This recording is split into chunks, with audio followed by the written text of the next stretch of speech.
Hello students, today I am going to discuss ecology, definition, description and their scope।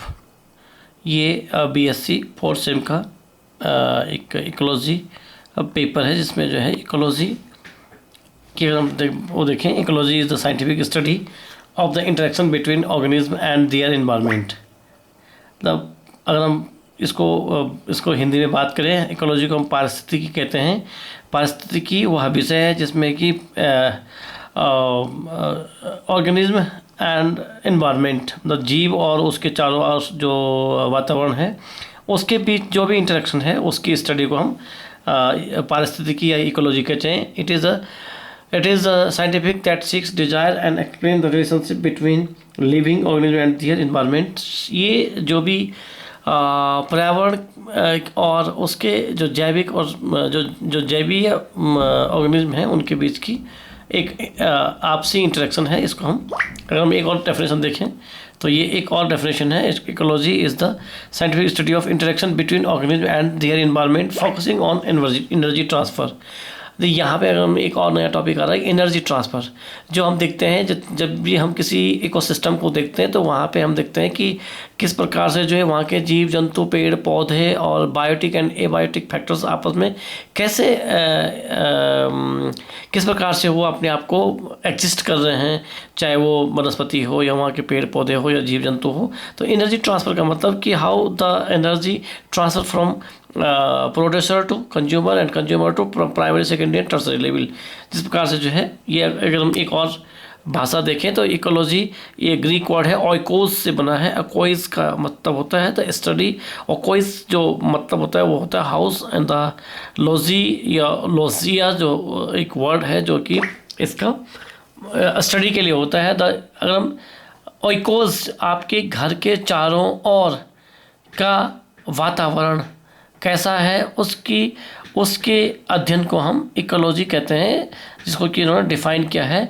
Is the scientific study, ecology is the scientific study of the relationship that living organism have with each other and with their natural environment. किस प्रकार से जो जीव जंतु हैं वो एक दूसरे के जीवन में किस प्रकार से प्रभाव डालते हैं या वो एक दूसरे से किस प्रकार से वो हैं, इस प्रकार से एक दूसरे से किस प्रकार से उनका बॉन्डिंग है या किस प्रकार से वो एक दूसरे से मिले हुए हैं या उनकी जो स्पेसिफिक रिलेशनशिप है, जो उसका जो संबंध है, उसकी स्टडी को हम इकोलॉजी कहते हैं।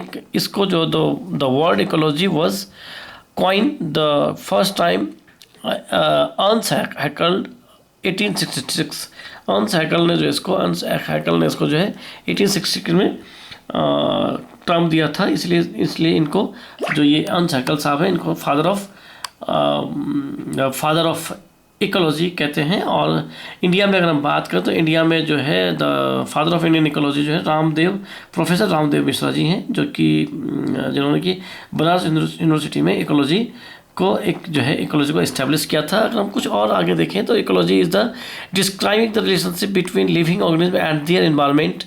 और ये ऑलरेडी हम डिस्कस कर चुके हैं कि इकोलॉजी जो है आपके वातावरण के साथ आपके पारस्परिक संबंध के अध्ययन को इकोलॉजी कहते हैं।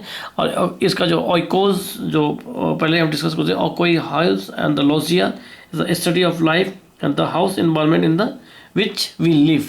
हम कहाँ रहते हैं ये अर्न्स्ट हैकल ने जो है ये जर्मन जूलॉजिस्ट थे, उन्होंने फर्स्ट टाइम इकोलॉजी 1860 में टर्म किया। और after that the Danish botanist Ignis warming elaborate the idea of ecology. और इसके बाद इसका जो बढ़ावा किया था वो इग्निस वार्मिंग ने इसको एलोबरेट किया था।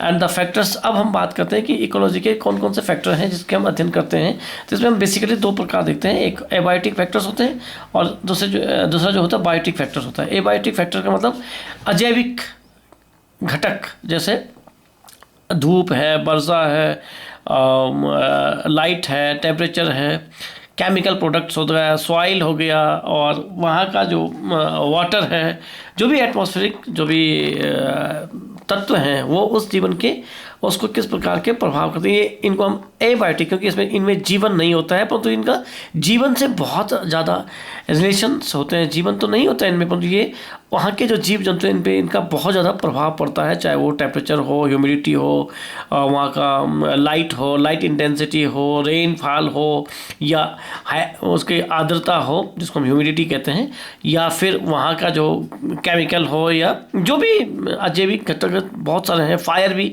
अजैविक घटक में आते हैं। और अगर हम बायोटिक फैक्टर्स में देखते हैं तो बायोटिक फैक्टर्स में लिविंग ऑर्गेनिज्म, चाहे वो plant, animal, living organism, bacteria हो, वायरसेस हो, जितने भी जिनमें जीवन होता है, जिनमें कि जीवन के लक्षण होते हैं, जिनमें लिविंग ऑर्गेनिज्म जो भी हैं, वो भी उनको हम बायोटिक फैक्टर्स कहते हैं। और ये बायोटिक फैक्टर्स जो है एबायोटिक फैक्टर्स के साथ इनका जो रिलेशनशिप होता है उसी प्रकार से ये एक्लिमेटाइज हो जाते हैं। इकोलॉजी इंटरेक्शन हम देखते हैं तो ये जो है नॉन लिविंग या एबायोटिक फैक्टर्स हैं, light, water, wind, nutrients on the soil, heat, solar radiations, ये सारे जो हमारे वो एबायोटिक फैक्टर्स हैं। और लिविंग में plant, animal, microorganism, soil etcetera, है ना, ये सारे हमारे जो है microorganism in the soil, soil तो एबायोटिक है पर माइक्रोऑर्गेनिज्म इन द सॉइल ये जो है लिविंग फैक्टर में है। अब हम क्लासिफिकेशन ऑफ इकोलॉजी की बात करें तो इकोलॉजी को हम कई उसमें देखते हैं, डिसिप्लिन में देखते हैं। इकोलॉजी को हम इकोफिजियोलॉजी, ये is the study examine how the physiological function of organism influence the way they interact with environment both biotic and abiotic. Ecophysiology का मतलब होता है बहुत पारिस्थितिक में जो फिजियोलॉजी का जो रोल है तो उसे हम इकोफिजियोलॉजी कहते हैं। और इसके बाद बिहेवियरल इकोलॉजी, बिहेवियरल व्यवहारिक पारिस्थितिकी, examine the role of behaviour in the enabling animal adopt its environment. किस प्रकार से प्लांट अपने पर्यावरण से अपने पर्यावरण के चारों जो उनके पर्यावरण उसका उनके बिहेवियर पर, उसके बाद उनके व्यवहार पर, या उनके जो उनका जो एक प्रकार से एक प्रकार से जो उनका जो एनवायरनमेंट के लिए जो रिलेशनशिप है किस प्रकार से उसको एक्लिमेटाइज करते हैं, जिसको हम बिहेवियर इकोलॉजी कहते हैं। और एक पॉपुलेशन इकोलॉजी, पॉपुलेशन जिसको हम जनसंख्या इकोलॉजी कहते हैं।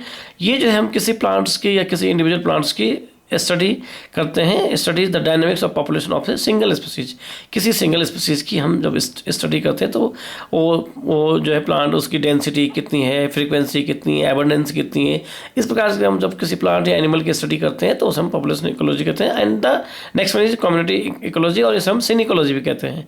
Synecology focus the interaction between species with in the ecology community. Entire जो कम्युनिटी में जो भी प्लांट्स या एनिमल्स हैं उनके बीच जो रिलेशनशिप है वो उसकी स्टडी को हम कम्युनिटी इकोलॉजी कहते हैं। इसके बाद फिर एक आता है इकोसिस्टम इकोलॉजी। इकोसिस्टम जो कि A.G. टेंसले ने दिया था, ecosystem is the interaction between living and non living organism. उसको हम मतलब जैवीय एवं अजैविक, जैविक एवं अजैविक, जीवित एवं अजैवित उसके रिलेशनशिप को हम इकोसिस्टम कहते हैं। और ecosystem is study the flow of energy and matter through the biotic and abiotic components.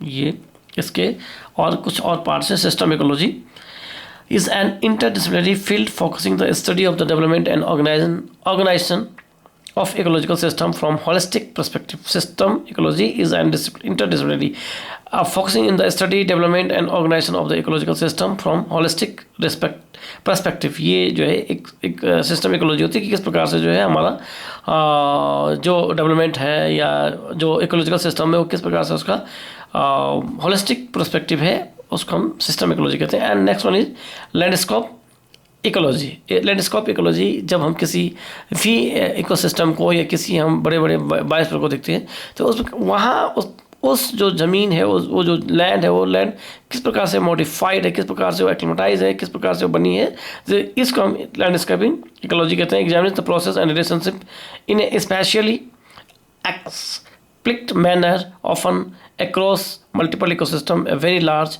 Geographical areas, इसमें जो हमारे जो बायोस्फीयर्स होते हैं।